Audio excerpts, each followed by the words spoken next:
نحمده ونصلي على رسوله الكريم اما بعد فاعوذ بالله من الشیطان الرجیم بسم اللہ الرحمن الرحیم قال النبی صلی اللہ علیہ وسلم خمس من العبادت النظر الى الکعبۃ والنظر الى زمزم والنظر الى وجه العالم والنظر الى الوالدین والنظر الى المصحف او کما قال علیہ الصلاۃ والسلام۔ میرے محترم دوستوں اور بزرگوں، ایک حدیث پاک تلاوت کی ہے جس میں آقا صلی اللہ علیہ وسلم یہ فرما رہے ہیں کہ 5 چیزوں کو دیکھنا عبادت ہے۔ سب سے پہلی چیز آقا نے فرمایا النظر الی الکعبہ، بیت اللہ شریف کو دیکھنا عبادت ہے۔ دوسری چیز فرمایا والنظر الی زمزم، زمزم کے پانی کو دیکھنا عبادت ہے۔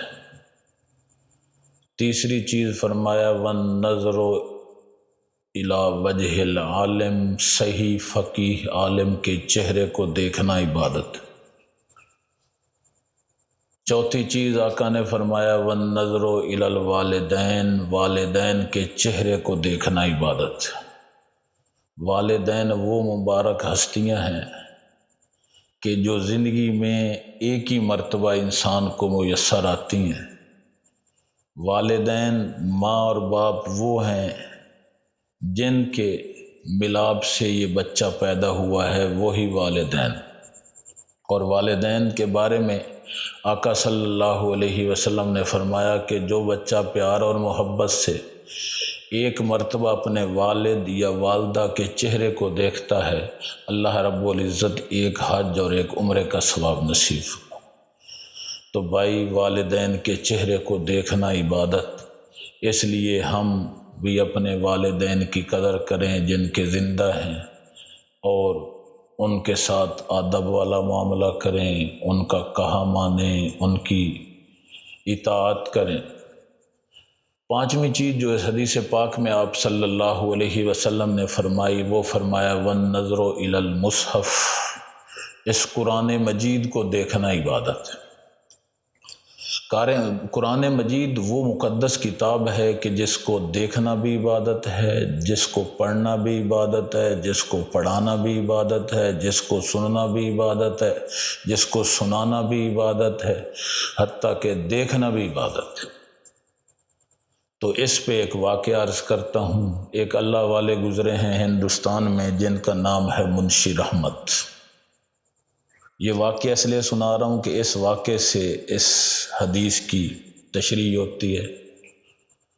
وہ منشی رحمت یہ کوئی عالم فاضل نہیں تھے، ایک مدرسے میں ملازمت کرتے تھے، منشی گرا کرتے تھے، اور روزانہ اپنے گھر سے اپنے دفتر آتے اور گھر جاتے۔ ایک دن اپنے گھر سے دفتر آ رہے ہیں، راستے میں کیا دیکھتے ہیں کہ ایک جگہ لوگ جمع ہیں۔ لوگوں سے پوچھا بھائی تم یہاں کیوں کھڑے ہو؟ تو لوگوں نے بتایا کہ یہاں ایک آدمی فوت ہو گیا ہے، ہم اس کے کفن دفن کے لیے، اس کی نماز جنازہ کے لیے جمع ہیں۔ تو حضرت بھی وہاں کھڑے ہو گئے، اس کی نماز جنازہ میں شریک ہوئے، کیونکہ حدیث پاک میں آتا ہے کہ جو مسلمان کسی مسلمان کے نماز جنازہ میں شریک ہوتا ہے خالصتاً اللہ کی رضا کے لیے، اللہ رب العزت اس کو 1 قرات ثواب کا نصیب فرماتے۔ اور 1 قرات کیا ہے؟ علماء نے لکھا ہے احد پہاڑ کے برابر اس کے نامہ اعمال میں ثواب لکھا جاتا ہے۔ اور جو جنازے کے بعد قبرستان میں جا کر دفن میں بھی شریک ہوتا ہے تو اس کو 2 قرات ثواب کے ملتے۔ تو حضرت اس کے بندے کے نماز جنازہ میں شریک ہوئے اور پھر دفن کے لیے بھی تشریف لے گئے، وہاں دفن کرایا اور پھر اپنے کام پہ جہاں جا رہے تھے چلے گئے۔ جب اپنے دفتر پہنچتے ہیں تو کیا دیکھتے ہیں کہ جو ان کی ضروری کاغذات ہیں وہ گم ہیں۔ بہت دیکھا یہاں دفتر میں، گھر میں کہ کہیں مل جائیں، نہ ملے۔ آخر کار دل میں بات آئی کہ شاید جہاں میں نے مسلمان میت کو دفن کرایا تھا قبرستان میں، وہاں قبر میں گر گیا، تو وہاں قبرستان گئے، گھر والوں سے اجازت لی اور قبرستان گئے اور جا کر اس میت کی قبر کو کھولتے ہیں تاکہ میں اپنے کاغذات دیکھوں۔ تو کیا دیکھتے ہیں، جب اس قبر کو کھولا، پہلی ہی ابھی اینٹ اٹھائی تو کیا دیکھتے ہیں کہ اس میت کی قبر گلاب کے پھولوں سے بھری ہوئی۔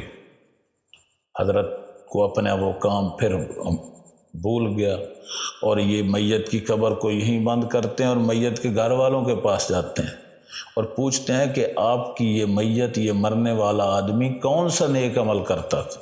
سب نے کہا روٹین میں جیسے ہم نماز پڑھتے ہیں، جیسے ہم نیک عمل کرتے تھے ویسے یہ کرتا تھا، کوئی اس کا خاص نیک عمل نہیں۔ تو حضرت نے کہا اس کی گھر والی سے پوچھو، اس کی بیوہ اگر زندہ ہے تو پوچھو، کیونکہ گھر کی جو زندگی ہوتی ہے اس کا پتہ گھر والی کو زیادہ ہوتا ہے، باہر کی زندگی کا پتہ دوسرے لوگوں کو بھی ہوتا ہے۔ تو گھر والی سے پوچھا گیا، گھر والی نے بھی بتایا کہ کوئی اس کا اور تو ایک خاص عمل نہیں، بس اس کا ایک خاص عمل جو جب سے میں اس کے نکاح میں آئی ہوں اس وقت سے لے کر جب وہ مرا ہے اس دن تک اس کا وہ عمل قضا نہیں ہوا، اور وہ عمل یہ تھا کہ جب بھی یہ فجر کی نماز پڑھ کے گھر آتا تھا یہ قرآن مجید پڑھا ہوا نہیں تھا، لیکن پھر بھی روزانہ یہ آ کر قرآن مجید کو کھول کے بیٹھ جاتا، اس کو محبت اور پیار سے دیکھتا رہتا اور کہتا باری تعالیٰ یہ بھی آپ نے سچ کہا، یہ بھی آپ نے سچ کہا۔ حضرت نے کہا بات سمجھ آ گئی، قرآن مجید سے محبت کرنے کی وجہ سے اللہ رب العزت نے اس بندے کی قبر کو جنت کا باغ بنا دیا۔ تو میرے بھائیو، اگر ہم چاہتے ہیں کہ ہماری قبریں بھی گلاب کے پھولوں سے بھریں، ہماری قبریں بھی جنت کے باغ بنیں، تو ہم بھی اس کلام مقدس کو پیار اور محبت سے دیکھیں۔